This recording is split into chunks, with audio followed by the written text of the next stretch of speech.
Hi. So I just got back from Paris and have been contemplating producing some content as a means of outreach on many levels, but largely as I think way too much and do very little about those things. I've been debating what sort of format to do these videos in, whether it was like a vlog or a video essay or something in between, which I guess is what this is.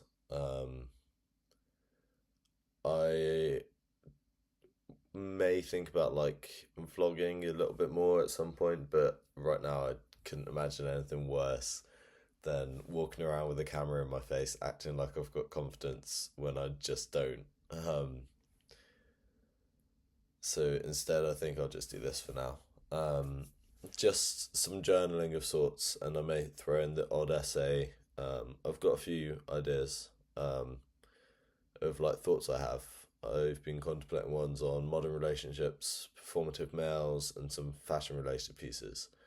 But we'll probably get to those another time.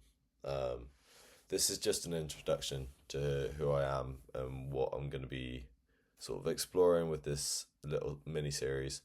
It's more of like a. It's more for me than for you guys, I'm afraid.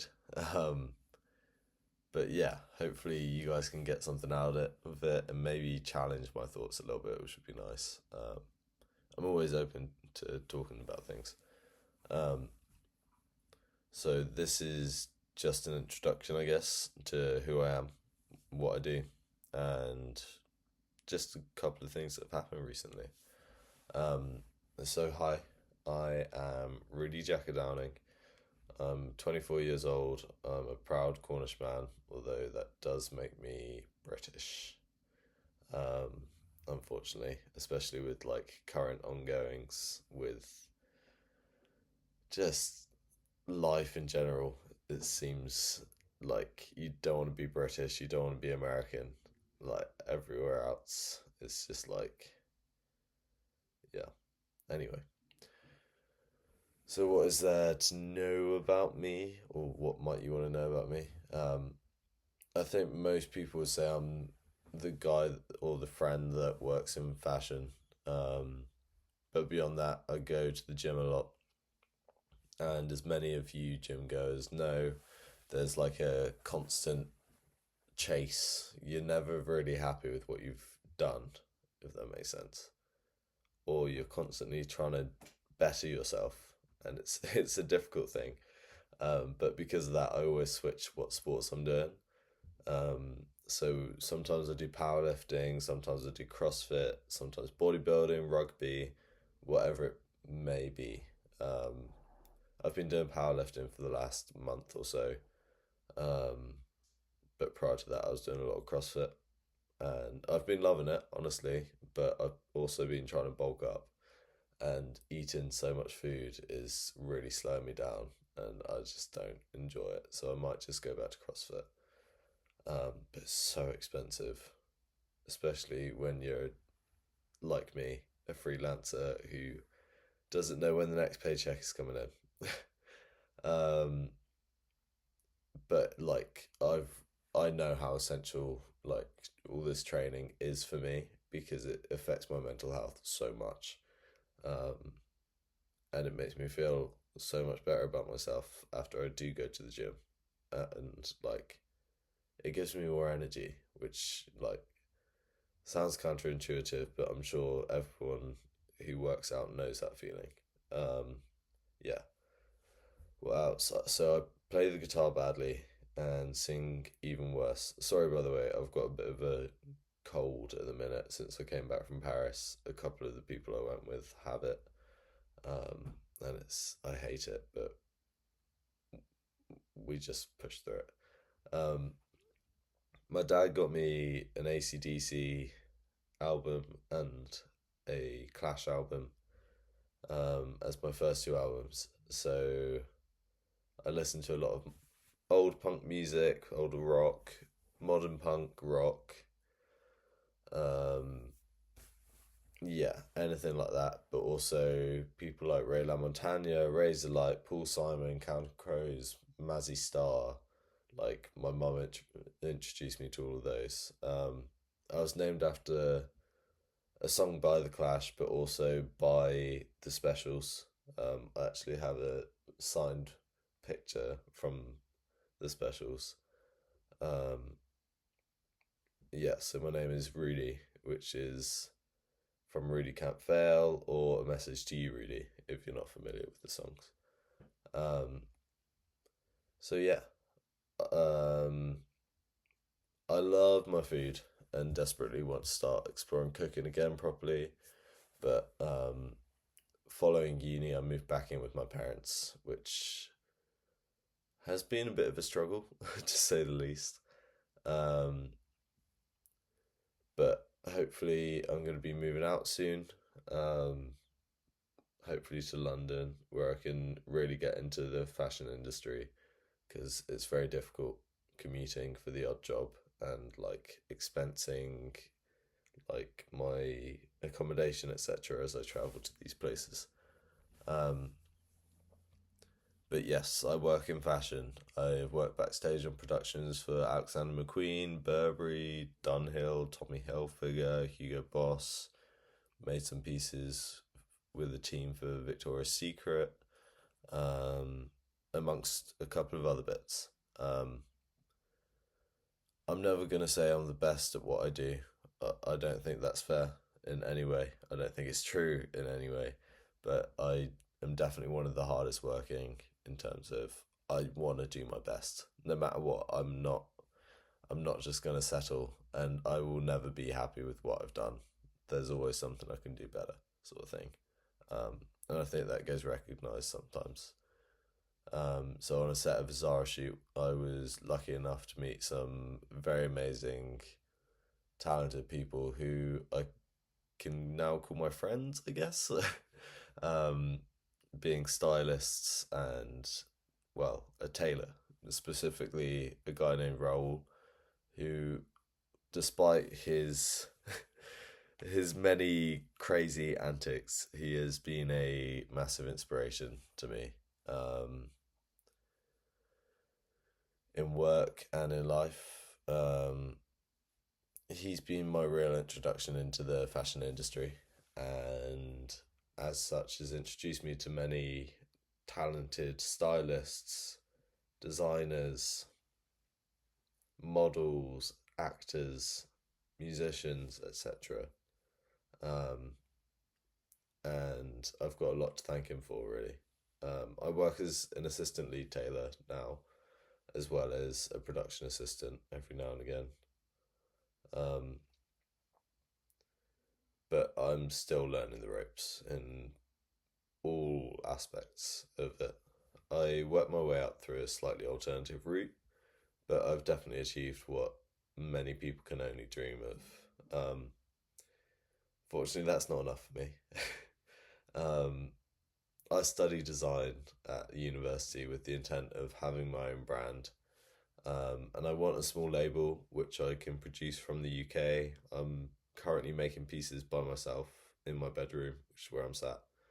Um, and I want to own a little cafe which I can like sell my pieces from and not sell them online, and contribute to this like conglomerate system that is sort of set up at the moment. I'm sure many of you like fashion people have probably read quotes from Yoji Yamamoto recently on the current state of high fashion, and its lack of creativity. I would love to produce my own show at some point, but God, it costs a lot of money. Um, I definitely know the right people, and I have so many supportive friends and colleagues and everything like that. But even so, I it still costs a lot of money, and it takes time, and that alone costs a lot of money. And like, yeah, but we'll get there. Um, I'm not too bothered about it being solely in the UK. I want production to be wherever I am at the time. Um, so the UK just makes sense. I actually wanted to move to America to work with Raoul full time, um, but unfortunately, getting a working visa or a green card is a little bit harder than I thought it would be. Um, so yeah, it's part of why I'm doing all this social media work as well. Um, I've been posting a bit more on my Instagram, which I'll probably link in the video. Um, but yeah, it's it's a lot of work and it eats up your time. Um, but Raoul has given me an excitement again for what at times can be a rather bleak industry. Despite the showmanship, it's not quite so romanticized in its passion and like glory as like the devil wears Prada makes it look. Sorry. Um, it is still just a business as any other, and it's easy to forget this at times. So I think fashion companies potentially need reminding of that. So, delving slightly into the point I mentioned earlier about modern relationships, I obviously just went to Paris. Don't know if I mentioned that.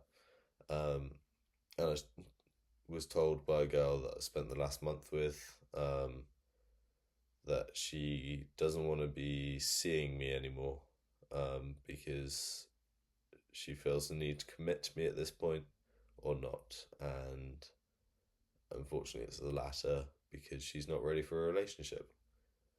Um, I'd be lying if I said I'm okay. Um, in fact, I'm probably the most alone I've been ever at this point in time. It was down to her to make this final decision, as I know what I want, and she knew what I wanted. I haven't been in a relationship for almost 2 years, following a pretty tough breakup, which I won't go into this time, but maybe for another time if I keep doing these little vlog things. I don't know what to call this. It's not really a vlog. It's more like a video journal. Um, I've been dating probably more than I should with the hopes of meeting that person that will sweep me off my feet. But it seems like every time I meet them, it's either the wrong time for them or there's an imbalance in feelings or they're in another country. Um, it's so hard at the moment to make things work, especially in my 20s. I don't know where I'll be 1 month to the next, and yet I'm expecting that somehow I'll meet my person. I just want to know, has dating always been like this, or is this some new convoluted form of emotional torture which never really ceases? Um, Perhaps a little bit dramatic. I can be very dramatic, but it is crushing, especially with this most recent situation I found myself in, because I apparently look like a player, um, and she just wanted to have fun. She told me this on like the second, maybe third date. Um, that was why she was like interested in me in the first place. Because apparently I'm attractive. Um, but a month goes by of like seeing each other. Definitely a bit too much. Things went very fast. She'd invite me out with her friends. We spent a couple of days in London, rather impromptu. Bearing in mind we both live in Cornwall, so it's like 5.5, 6 hours away. Um, we FaceTime whenever she was unable to see me. We baked cookies. We walked hand in hand down the street, and generally just enjoyed each other's company as a couple would, rather than like dating as such. Um, the issue was this lack of boundaries for me in the scenario. We had both committed not to see other people at this time and started to think things might work out. She as well as I. Um, but then she started to push me away. She refused to meet my friends, except for my best friend, at a party of hers, as I needed some support because, yeah, my friends are not my sort of people sometimes. Some of them are great, but yeah. um, yeah, she would tell me she didn't have time for me, and then would go out drinking spontaneously until 3 in the morning, and then get up for work for 9, which was why she couldn't see me. Uh, the worst part was accidentally calling me someone else's name, though. That was, wow. Yeah, that doesn't feel good. Um, it's also not the first time that's happened to me, which is pretty bad. Um, yeah. I surprised her because I am, in actual fact, not a player. Women scare me. Romantically, at least, my closest friends are women. Having found this out, she opened up to the idea slightly of something more serious and created this emotional turmoil of confusion where she didn't know what she wanted anymore. So there would be days where she was like, "Oh my god, yeah, like I see this working," and then there were days where it's like, "Oh wait, he's about to go away for 3 weeks," because I am a freelancer, so I can be away for a month or two at a time and travel with it before I get time doing nothing, and I've got a lot of free time. Although this is eaten up a little bit more recently with like a lot of projects that I've wanted to do for a long time, so like this video and also producing clothes. Um, but with her going to uni, me working a job, and having her social life independent of me, she just couldn't fathom being in a relationship and isn't ready. But I'm not annoyed because she explained that to me, um, and like, yeah, it makes sense. It's fair. Like, I can't be mad. Um, it still sucks though, um, especially for me, who has once again found this romanticism after it being ripped out several times, again and again and again, back to back to back. Um, it's tough. I'm sure I'm not alone in having grown up watching rom coms and romances with their mum or their friends. I don't know. Where the dialogue of being thrust into each other's life unexpectedly, falling head over heels, um, then someone or something comes along to screw it up, but they pull through. And maybe this is just me, but I think perhaps these films have created a bad dialogue of relationships, an overly dramatized depiction of love, and that many view as reality. My boss is great, and he's more of a friend than a boss at this point, and is actually why I went to Paris. It was his birthday. We were invited to a friend's exhibition, which I missed because my flight was delayed, which was a bit of a bummer. Um, but yeah, he is crazy, but in the best of ways, and has been a massive inspiration for me these past couple of years as I navigate some very interesting life decisions. But there is one thing I've taken from him. If you want something, you have to make it happen. I took this perspective towards love, and so far it has led to heartbreak, but I suppose that is also part of finding that person. Um, the risk of love, to give everything only to lose it all, to take a chance on someone not knowing who they are or what will happen, but making it work because there's no one else you want to be with. At least to me, this is romance. I didn't expect when writing this it would turn into a piece on love, but there you go. We'll probably go into it a bit deeper sometime. Um, but if you like this form of content where I'm just like yapping, um, let me know. But I'm also thinking of some essay pieces where I have a more critical analysis of different topics. Um, topics? Topics. Um, even if no one pays attention to these, I think it's an interesting way to explore these thoughts of mine. And I'm going to make my life happen. And this is just the start. So if you want to keep following along, check out my socials or whatever. I don't know. Yeah. I don't know how all this works. I'm just figuring it out. I don't even have TikTok. I should probably get that, but we'll see what happens. So yeah, have a nice day.